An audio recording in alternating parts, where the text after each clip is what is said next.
The Black Sea dominates no headlines, no breaking alerts, no urgent reports. It sits quietly between Europe and Asia, a vast, silent body of water that most people have already stopped thinking about. But beneath its surface, nearly 400 feet down, scientists discovered something that stopped the entire scientific community in its tracks. Something ancient, something submerged, something that had been waiting there for thousands of years. It reaches all the way back into Genesis and forces us to ask a question that very few people dare to ask out loud. What if Noah's wasn't a myth? What if it actually happened, and science just found the proof? Stay with me until the very end, because what you're about to hear will challenge everything you thought you knew about the Bible, about ancient history, and about the world before the world we live in now. Let's dive in. The discovery, a shoreline that shouldn't exist. It started with an expedition. In the late 1990s, two oceanographers set out to do something most people considered completely routine. They were mapping the floor of the Black Sea, measuring depths, recording sediment layers, standard scientific work. Nothing extraordinary was expected.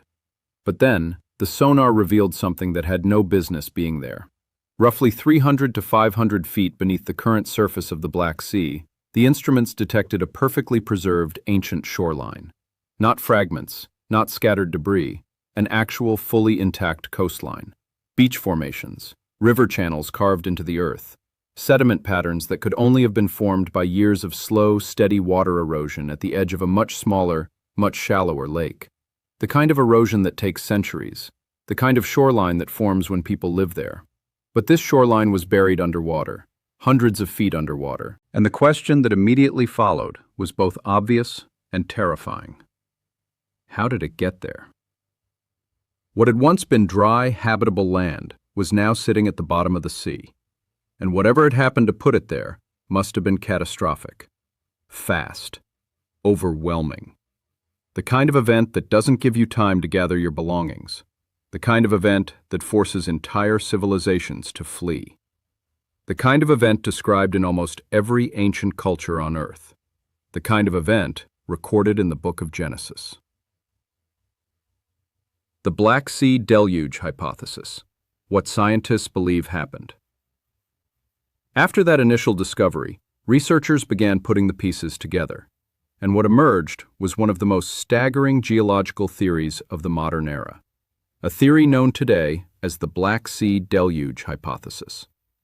Here is what the evidence suggests.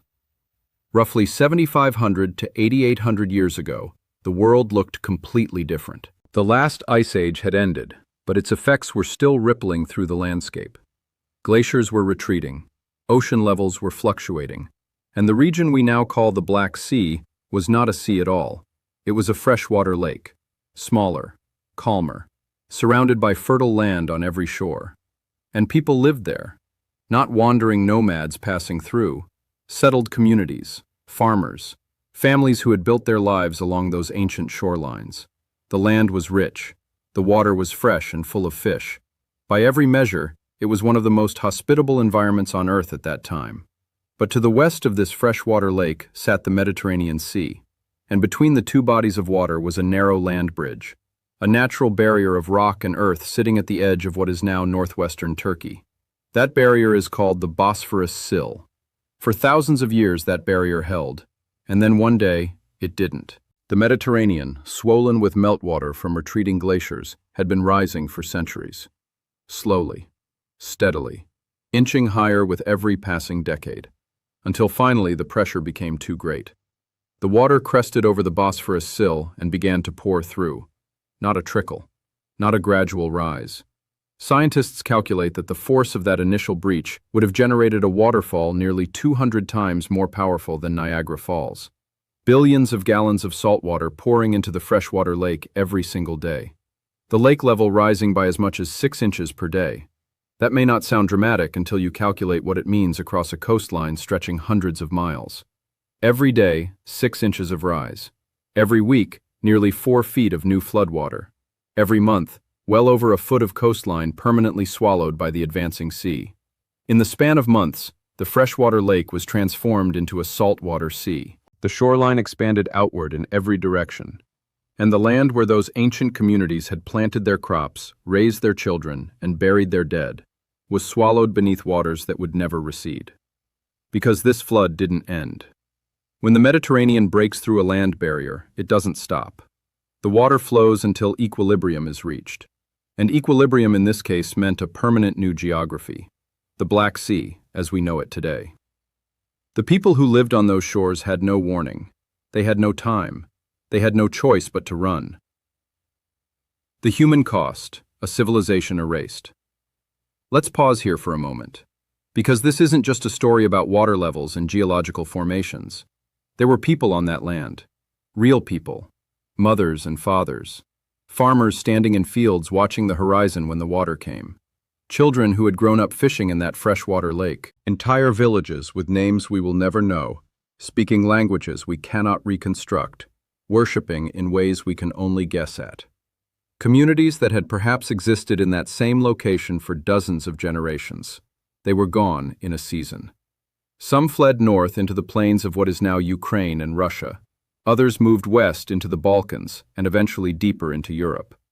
Some traveled south and east, carrying with them nothing but their memories and whatever they could carry on their backs. And they carried something else, something invisible but far more durable than any physical possession. They carried the story.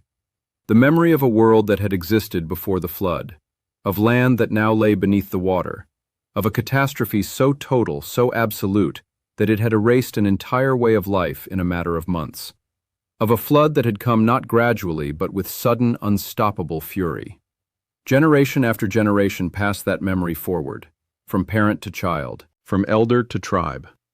Across centuries and across continents.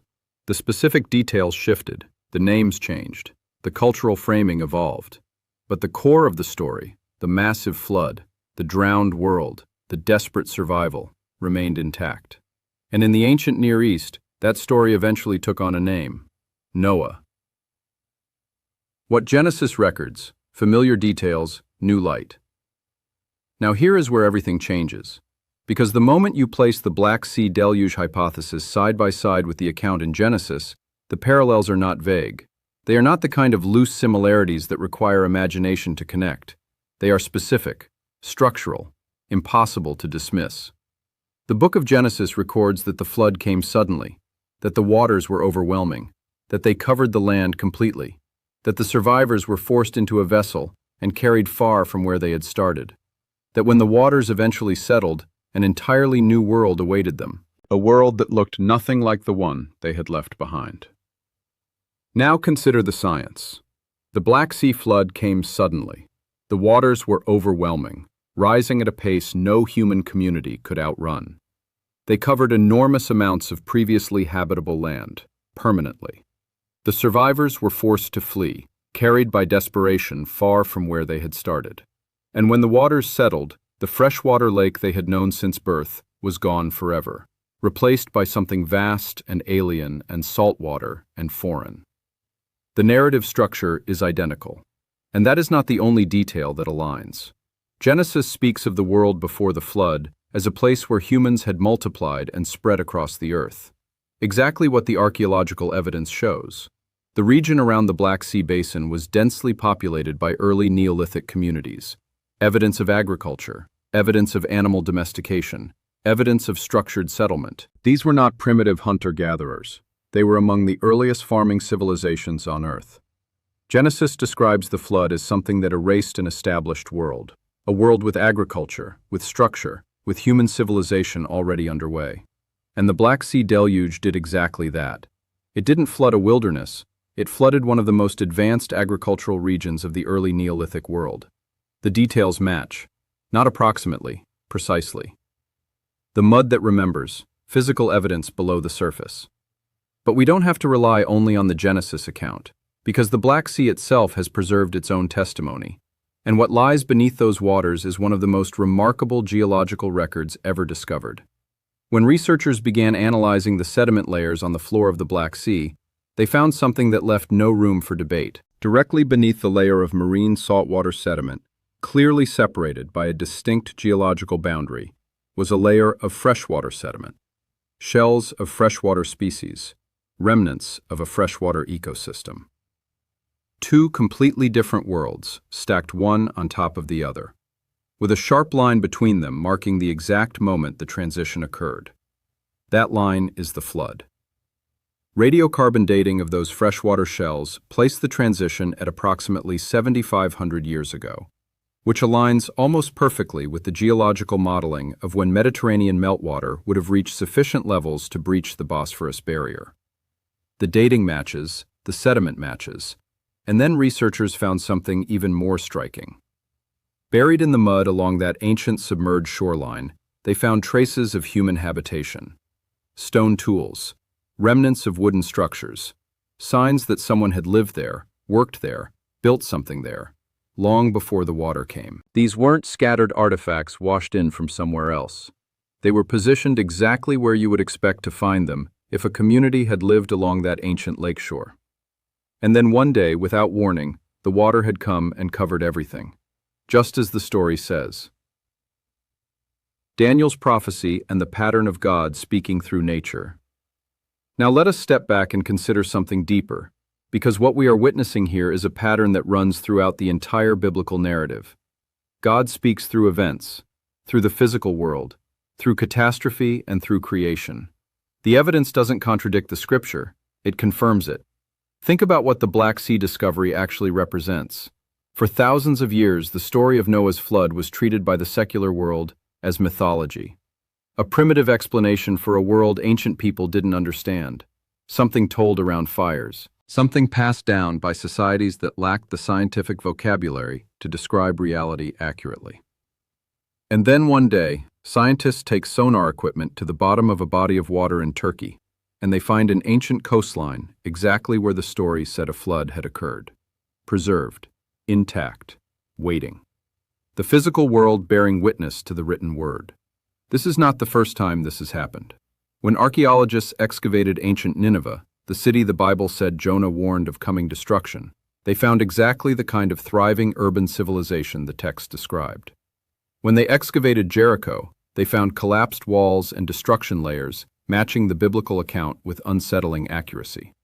When historians examined the reign of Cyrus the Great, they found a royal cylinder inscription in which Cyrus himself describes freeing captive peoples and restoring their temples. Exactly as Isaiah had prophesied more than a century before Cyrus was born. The pattern is consistent. The scripture records something, generations pass, and then the physical world, stone, sediment, water, mud, provides its own silent confirmation. The Black Sea is simply the latest entry in a very long list. The spread of survivors, how one flood seeded the world's oldest stories. Here is something that very few people realize. The story of a great flood is not unique to the Bible. Flood narratives exist in nearly every major ancient culture on Earth. The Sumerians recorded the story of Utnapishtim, a righteous man warned by the gods of a coming catastrophe, commanded to build a boat, and ultimately surviving a flood that destroyed the rest of humanity.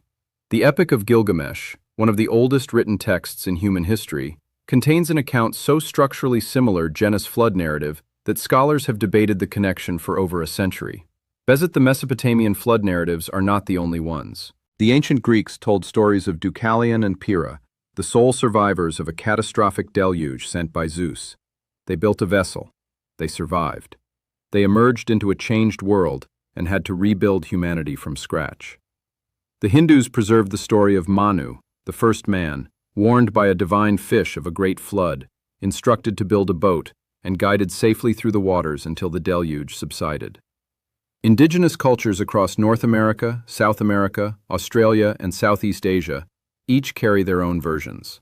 A great water, a destroyed world, a small group of survivors, a new beginning. Scholars of comparative religion have long noted this convergence and struggled to explain it.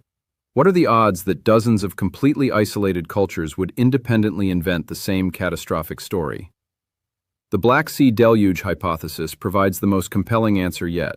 When those communities fled the rising Black Sea waters in every direction, they carried the memory with them. As they dispersed across the ancient world, the story dispersed with them. Some traveled west, deep into Europe, where their descendants eventually formed the cultures that would produce the Greek flood myths. Some traveled south and east, through the Fertile Crescent, and down into Mesopotamia, where their story merged with Sumerian religious tradition, and eventually became the Epic of Gilgamesh. Some moved further south and east still, along ancient migration routes that eventually connected with the Indian subcontinent. One event, one flood, one collective memory. Scattered across the entire ancient world like seeds from a single broken vessel. And everywhere those seeds landed, a flood story grew. Genesis did not borrow from these other traditions. All of these traditions, including Genesis, trace back to the same source. A real event, a real catastrophe, a real body of water that once drowned an entire civilization in a matter of months. The Bible didn't just preserve the story, it preserved the truth of the story. The ark and the geography, details that now make new sense. When you read the Genesis account of the flood with the Black Sea Deluge in mind, certain details that previously seemed symbolic or exaggerated suddenly become entirely plausible. Consider the description of Noah's Ark. Generations of theologians, skeptics, and believers have wrestled with the dimensions and logistics of a vessel designed to carry 2 of every species on Earth.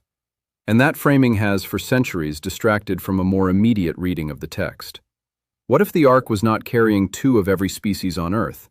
What if it was carrying the animals, the seeds, and the livestock of one specific community from one specific region?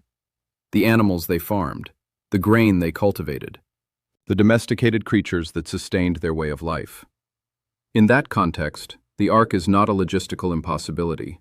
It is exactly the kind of vessel a farming community, already familiar with boats for fishing on a freshwater lake, would have constructed in a desperate attempt to save the essentials of their civilization. Consider also where the ark is said to have come to rest. Genesis records the mountains of Ararat, a range located in what is now eastern Turkey and Armenia, a location that sits almost exactly north and east of the Black Sea region. Precisely the direction you would travel if you were fleeing the rising waters of a flood originating at the Bosphorus Breach and flowing outward toward that region. The geography matches. Consider the description of the raven and the dove sent out to find dry land, a behavior that makes perfect sense if the surrounding landscape was recently flooded and the survivors were trying to determine whether the water level had dropped enough to reveal solid ground. Not metaphor, practical navigation. Consider the detail about the rainbow as a covenant symbol following the flood, a promise that the waters would not return to cover the earth in the same way again. An entirely different weight settles on that promise when you understand that the survivors had just watched their entire world disappear beneath a permanent inland sea. The covenant wasn't just theological reassurance, it was comfort to people who had seen with their own eyes that some floods don't end. Every detail sharpens when placed in its proper geographical and historical context. The deeper question: what does this mean for Scripture?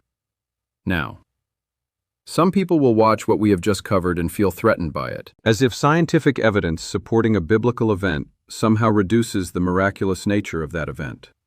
As if the flood being real in a demonstrable, physical, geological sense makes it less than what the Scripture claims. That reaction is understandable, but it gets things exactly backwards.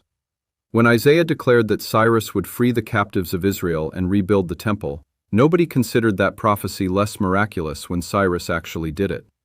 When Daniel described the fall of Babylon in detail before it happened, nobody argued that the fulfillment of that prophecy made it less significant.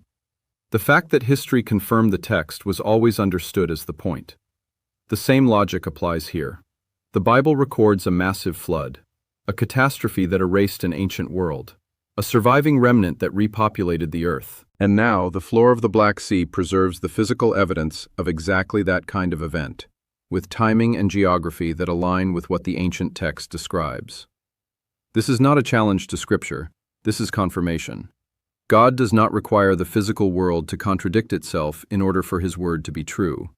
He embedded the truth of His word into the physical world, into the mud layers, into the submerged shorelines, into the freshwater shells lying beneath hundreds of feet of salt water, waiting patiently for the day when human instruments would be precise enough to find them and read them. The Black Sea didn't just preserve an ancient coastline, it preserved a testimony. The forgotten communities. Archaeology fills in the silence. But there is one more dimension to this story that rarely gets discussed: Because the flood survivors didn't just carry a story, they carried a culture. And archaeologists have been slowly, painstakingly piecing together what that culture looked like. In the years since the initial Black Sea discovery, researchers have found evidence of early Neolithic settlements scattered throughout the regions surrounding the ancient Black Sea basin. Communities with sophisticated agricultural practices, communities using early forms of pottery, communities with burial customs suggesting developed religious beliefs, and a strong sense of the afterlife. These were not the Stone Age stereotypes of grunting, fur-clad wanderers. These were early farmers, early craftsmen, people who had figured out how to domesticate animals, how to cultivate grain across seasons, how to build permanent structures, how to store food, how to organize a community complex enough to sustain itself through harsh winters. And then the flood came. And when the survivors of that flood spread into new regions, carrying their skills and their memories, something remarkable happened. Wherever they settled, civilization accelerated. The archaeological record in the Middle East, in Eastern Europe, in the Fertile Crescent, shows a notable intensification of human cultural development right around 7,500 to 8,000 years ago. The same period the Black Sea Deluge would have been pushing refugees outward in every direction. The displaced communities carried their knowledge with them, their agricultural techniques, their building methods, their social structures, their religious frameworks. And one of those religious frameworks, refined through generations of oral transmission, eventually became the written record of Genesis. Which means the book of Genesis is not just a religious document, it is also the most ancient preserved oral history of a real human catastrophe, one that shaped the entire subsequent trajectory of human civilization. Noah in the modern world. Why this matters right now. You might be wondering why any of this matters today. Ancient floods, submerged coastlines, migration patterns from 8,000 years ago. What possible relevance could this have to the world we are living in right now? The answer is both simple and staggering. Because we are living in a moment when the authority of Scripture is under greater assault than at almost any point in modern history. When the prevailing cultural attitude treats the Bible as a collection of ancient mythology, comforting to some, irrelevant to most, and factually unreliable to nearly everyone who sits outside the believing community. And into that environment, the floor of the Black Sea speaks.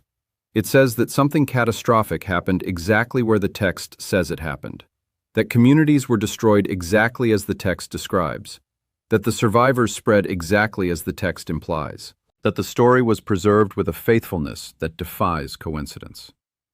The secular world spent generations telling us that Noah was a legend, that the flood was allegory, that Scripture was encoding tribal psychology and ancient cosmology, not real events.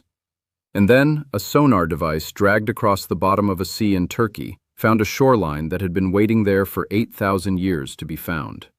That shoreline is not allegory, it is not metaphor.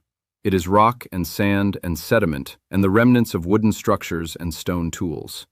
It is the physical signature of a real place where real people once lived and from which real people once fled.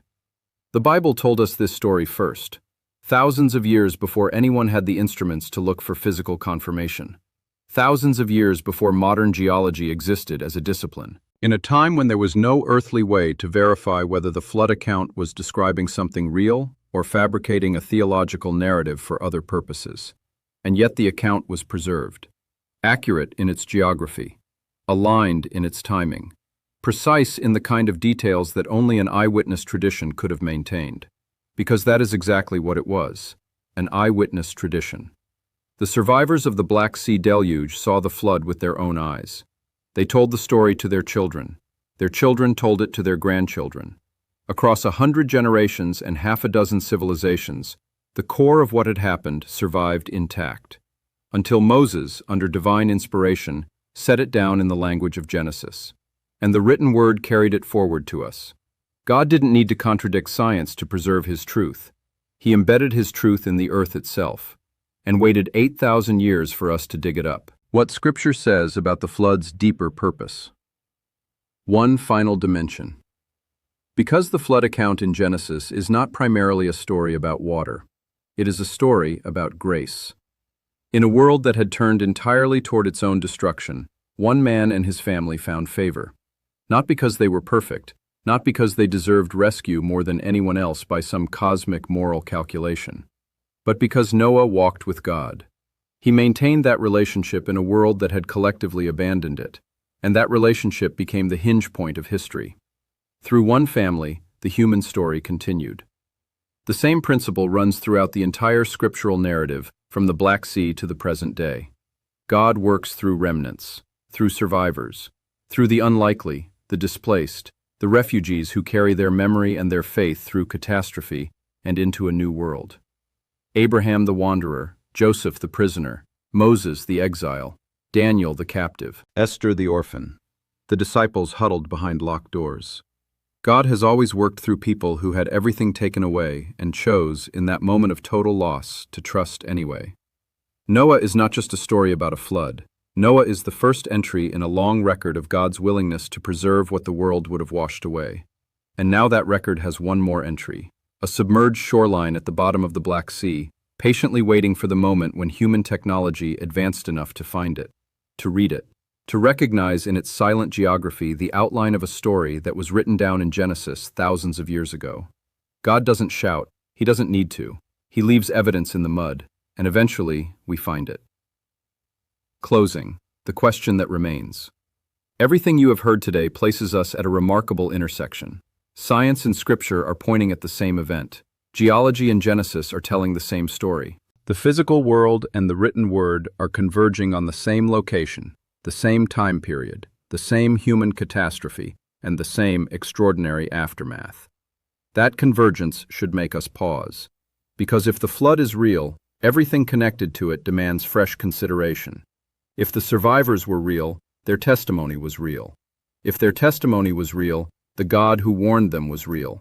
And if the God who warned them was real, then the covenant he made after the waters receded was real. The rainbow over a devastated landscape was real. The promise that life would continue was real. And perhaps more pressing than anything else, if God worked with such precision that he embedded the evidence of his word into the geological record itself, waiting 8,000 years for us to find it, then we should take seriously the possibility that everything else that record contains is waiting for the same kind of confirmation. Patient, preserved, buried just below the surface of a world that is not yet done yielding its secrets. So I want to ask you something. After everything you have heard today, after the submerged shoreline, after the sediment layers and the radiocarbon dating, and the flood narrative spread across every ancient culture on Earth, after the geological precision and the scriptural alignment, do you believe the Bible's account of the flood is true? And if it is true, what else in that ancient record deserves a second look?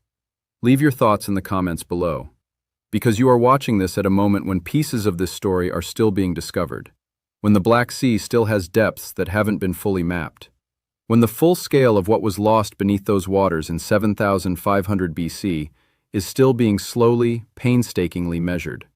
We are not at the end of this story. We may just be at the beginning. If this opens something in you, share it. Pass it on. Because the world needs more conversations that take both the physical evidence and the ancient text seriously enough to ask the hard questions. And if you want to go deeper, click on the video you see on your screen right now. Because the flood is only the beginning of what the Bible records about the ancient world. And what comes next will challenge you even further. Blessings.